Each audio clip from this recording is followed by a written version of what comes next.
স্বাগতম আবারও। কচু শাকের শুধুমাত্র শাক দিয়ে শাক রেসিপি দেখিয়েছি। আজকে এখন দেখাবো কচু শাকের ডাঁটাগুলো দিয়ে আরও একটি রেসিপি। সাথে থাকুন। বরাবরের রেসিপি থেকে একটুই ভিন্ন হবে। বরাবরের মতো 1.5 থেকে 2 টেবিল চামচ তেল ঢেলে দিয়ে আস্ত জিরার দানা দিলাম এবং দিয়ে দিচ্ছি আমি রসুন এবং পেঁয়াজ কুচি একসাথেই দিলাম।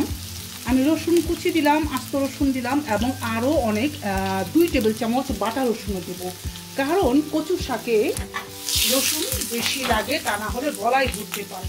তো পেঁয়াজ রসুনগুলোকে আমি একটু নেড়ে চেড়ে ভেজে বাদামি করে নেবো।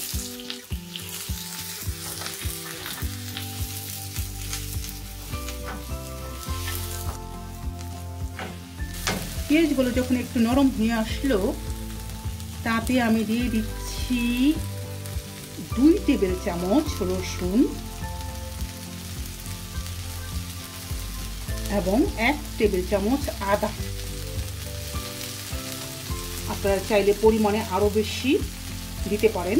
রসুন দিলে ভালো হয়। রসুনটাকে ভালোভাবে ভেজে নিতে হবে তেলে, এবং তেলের পরিমাণ যদি আপনারা আরেকটু বাড়াতে চান আরেকটু বাড়াতে পারেন, কিন্তু আমি এতটুকু তেলেই রান্না করব, যেহেতু আমার নন স্টিক ফ্রাই প্যান, ভাজা ভাজা হয়ে যাবে। এখন আমি এতে একে একে মশলা দিয়ে দেবো। কচুর ডাঁটা কিন্তু খুব বেশি না, অতএব মশলা খুব বেশি দেবো না। 1 চা চামচ হলুদের গুঁড়া, একেবারে নিচু করে 1 চা চামচ দিলাম জিরার গুঁড়া, ধনিয়ার গুঁড়া আমি পরিমাণ আরো কম দেবো, আধা চা চামচ, এবং আধা চা চামচ দিলাম মরিচের গুঁড়া, সাথে আমি কাঁচা মরিচ দিয়ে দেবো। এটাকে একটু নেড়ে চেড়ে মশলাটাকে একটু হালকা করে ভেজে নেব। তারপরে অল্প একটু পানি দিয়ে ভালো মতো কষিয়ে নেব। আমি আরও একটি মশলা অ্যাড করব, এটা অপশনাল। সেটা হচ্ছে আমি অল্প একটু সামান্য 1/4 চা চামচ মিক্সড গরম মশলা, যেটা আমি বরাবর বলি আমি সব রকম গরম মশলা গ্রিল করে রেখেছি, তো এই মিক্সড গরম মশলা আমি 1/4 চা চামচ দিলাম। মাঝে মাঝে মাছের তরকারিতেও এটা সুন্দর একটা গ্রাম দেয়, এবং এটা কিন্তু একেবারে অপশনাল, আপনারা চাইলে দিতে পারেন, না দিলে তেমন কোনো সমস্যা নেই। তো এখন আমি এই যে অল্প একটু পানি দিলাম, হ্যাঁ, পানি দিয়ে এটাকে আমি খুব ভালো মতো কষিয়ে নেব, সবটুকু পানি শুকিয়ে নেব। ওই যে আমি যেটা বলি যে যদি আমি তেল কম করতে চাই, তাহলে এই হলো পদ্ধতি, যে একটু পানি দিয়ে পানিটাকে একেবারে শুকিয়ে কষিয়ে নেব, তাতে করে তেলে ভাজার দরকার হয় না। মশলা কষাচ্ছি আর হলো চকলেট খাচ্ছি, মাঝে মধ্যে একটু একটু খাওয়া যায়, সব সময় না। এবার আমি সিদ্ধ করে নেওয়া কচুর ডাঁটাগুলো ঢেলে দিলাম, খুব বেশি না। কচুর ডাঁটাগুলো যখন আমি সিদ্ধ করছিলাম, তখন আমি আধা চা চামচ লবণ দিয়েছিলাম, তাই আমি এখন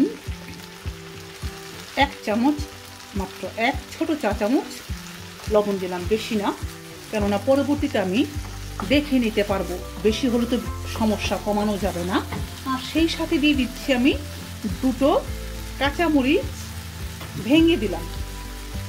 এখন আমার কাজ হচ্ছে এটাকে আমি কষতেই থাকবো, ভুনতেই থাকবো, একেবারেই ভাজা ভাজা।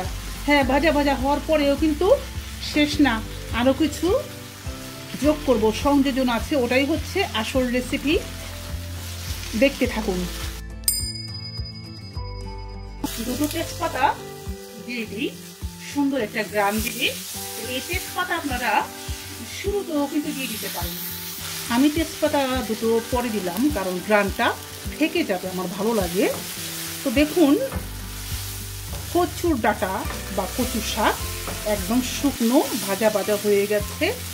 এই পর্যায়ে আমি যেটা করব সেটা হচ্ছে কিছু মাছ আমি হালকা একটু হলুদের গুঁড়া আর লবণ মাখিয়ে ভেজে নিয়েছি, ছোট করে কিউব করে। আপনারা আরও ছোট আরও বড় করতে পারেন, সেটা কোনো বিষয় না।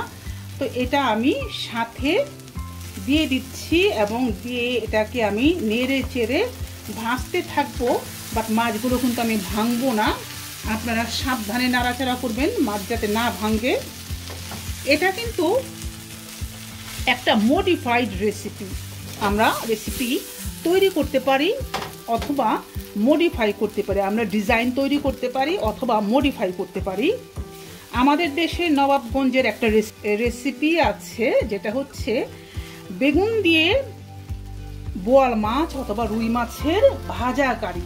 তা আমি কচু শাকের মধ্যে সেই বিষয়টা অ্যাপ্লাই করলাম, সেই রেসিপিটা। কচুর ডাটা মধ্যে আমি মৃগেল মাছ ভেজে অ্যাড করলাম। তো এইখানে আপনারা যদি ইলিশ মাছ অ্যাড করেন সবচেয়ে বেশি সুন্দর স্মেল দিবে এবং স্বাদ হবে। আর ইলিশের পরিবর্তে আপনারা রুই মাছ, মৃগেল মাছ, বোয়াল মাছ, আয়ের মাছ এই জাতীয় সব বড় মাছ দিয়ে এই কচুর ভাজা কারিটি রান্না করে খেতে পারেন। এবং এই পদ্ধতিটা খুব তাড়াতাড়ি রান্না করা যায়। সেদ্ধ করতে 5 মিনিট, রান্না করতে 10-15 মিনিট, 15 মিনিট কুইক রান্না করা যায়, কিন্তু খেতে কিন্তু অসাধারণ মজার হয়। একবার রান্না করে খেয়ে দেখবেন কেমন লাগে। আমি আশা করি সবার ভালো লাগবে, কারণ এটা আমার খুবই ভালো লাগে, খুবই স্বাদের হয়। একেবারে ভাজা ভাজা করে নিয়েছি আমি, এখন নামিয়ে ফেলবো। তার আগে আমি মাত্র 2 চিমটি, বেশি না কারণ গন্ধ হবে, তা না হলে মশলার বেশি গন্ধ আবার ভালো লাগে না। তো 2 চিমটি আমি ভাজা জিরার গুঁড়া দিয়ে দিলাম। হয়ে গেল শাহী কচুর তরকারি। যা মজা হয়েছে, লবণ ঝাল সবই ঠিকঠাক আছে। তো আশা করি রেসিপিটা আপনাদের ভালো লেগেছে।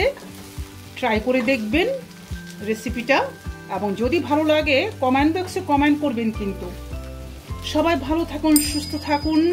সুস্থ থাকার জন্য যা যা করণীয় সেগুলো একটু মেনে চলুন। কম তেলে রান্না করে খাবার চেষ্টা করুন, হাঁটা চলা করুন, সুস্থ চিন্তা করুন, ভালো চিন্তা করুন। সবার সুস্বাস্থ্য কামনা করে আজকের মতো বিদায় নিচ্ছি।